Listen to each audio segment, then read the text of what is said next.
நம்ம பூமி நம்ம தமிழ் நம்ம சேனல். இந்த வீடியோவை லைக் பண்ணுங்க, ஷேர் பண்ணுங்க, கமெண்ட் பண்ணுங்க. அனைவருக்கும் கோபிநாத்தின் அன்பு வணக்கங்கள் நண்பர்களே. முழுமையாக பாருங்கள், பயனுள்ளதாக கண்டிப்பாக இருக்கும். பிடிச்சிருந்தால் லைக் பண்ணிவிட்டு உங்கள் நண்பர்களோட பகிர்ந்துக்குங்க. பொதுவாக இந்த சாம்பிராணி அப்படின்னு ஒரு விஷயம் நம்ம வீட்டை ரொம்ப வாசமாக வைக்கிறது மட்டும் இல்லாமல் வீட்டுக்கு லக்ஷ்மி கடாட்சத்தை உண்டாக்கக்கூடியது அப்படிங்கிறதையும் தெளிவாக தெரிஞ்சுக்கும். நம்ம பொதுவாக பார்த்திங்கன்னா பால் சாம்பிராணின்னு இருக்கும். அதை வாங்கி நம்ம அந்த புகை உண்டாக்கி நம்ம வீடு முழுவதும் காமிக்கும் போதே அந்த ஒரு நறுமணம் அப்படிங்கிறது நம்ம மனதை இழக செய்யும் அப்படின்னு அதில் மாற்றுக்கிறது இல்லை. ஆனால் அதில் இந்த மூலிகை சாம்பிராணின்னு ஒரு வகை உண்டு. ஒரு சில மூலிகைகளை அந்த சாம்பிராணியுடன் சேர்த்து பொடியாக்கி அதை நாம் பயன்படுத்தும் போது கண்டிப்பாக அது வீட்டுக்கு அதிர்ஷ்டத்தை கொண்டு வந்து தரும் வகையிலே இருக்கும் அப்படிங்கிறத தெரிஞ்சுக்கணும்.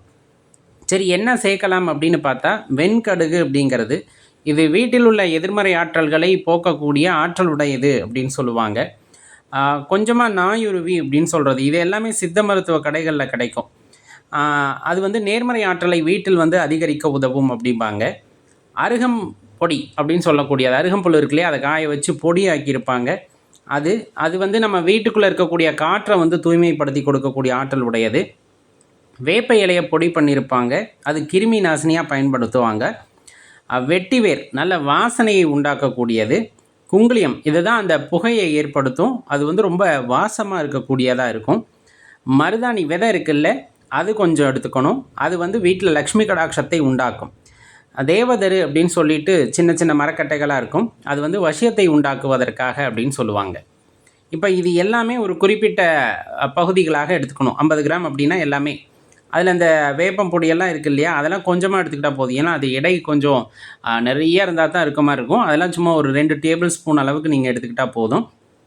நாயுருவி, வெட்டிவேர் இதெல்லாம் கொஞ்சம் கொஞ்சம் எடுத்துக்கிட்டு என்ன பண்ணணுன்னா நல்ல நிழலில் காய வைக்கணும். எல்லாத்தையும் கலந்து நல்லா காய வச்சுட்டு நல்லா ஒரு வாரத்துக்கு பக்கம் நல்லா காய விட்டுட்டோம் அப்படின்னா அதுக்கப்புறம் அதை பொடியாக்கணும். பொடியாக்கிறது நல்லா இடிச்சும் பொடியாக்குவாங்க. சில பேர் மிக்சியில் போட்டு இப்போ இருக்கிறதுக்கு அடிச்சுக்கிறாங்க. பொடியாக்கிட்டு அப்புறம் நல்ல திருப்பியும் ஒரு துணியில் வெள்ளை துணி விரித்து அது நல்லா பரப்பி நல்லா காய விட்டுணும். காஞ்சதுக்கப்புறமா நம்ம ஒரு டப்பாவில் எடுத்து வச்சுக்கிட்டு வெள்ளிக்கிழமை செவ்வாய்க்கிழமை இல்லைன்னா வாரத்தில் 2-3 நாள் நம்மளுக்கு உகந்த நாளில் மாலை நேரத்தில் ஒரு 6 மணிக்கு மேலே இந்த பொடியை நீங்கள் வீட்டில் பயன்படுத்துகிறீங்க சாம்பிராணியா அப்படிங்கும்போது அப்படி ஒரு நறுமணம் உண்டாகும். அது வீட்டுக்கு லக்ஷ்மி கடாட்சத்தை மட்டுமல்லாமல் வீட்டிற்கு ஒரு வசியத்தன்மையை ஏற்படுத்தி தரும். அது உங்களுக்கு அதிர்ஷ்டத்தை உண்டாக்கும் அப்படிங்கிறத மறந்துட வேணாம். உண்மையாலுமே ரொம்ப அற்புதமாக பலன் கொடுக்கக்கூடிய ஒரு விஷயம் அப்படின்னா இந்த மூலிகை சாம்பிராணியை சொல்லுவாங்க.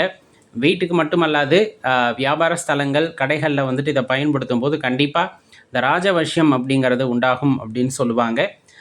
மறக்காமல் முயன்று பாருங்கள். நன்றி, வணக்கம்.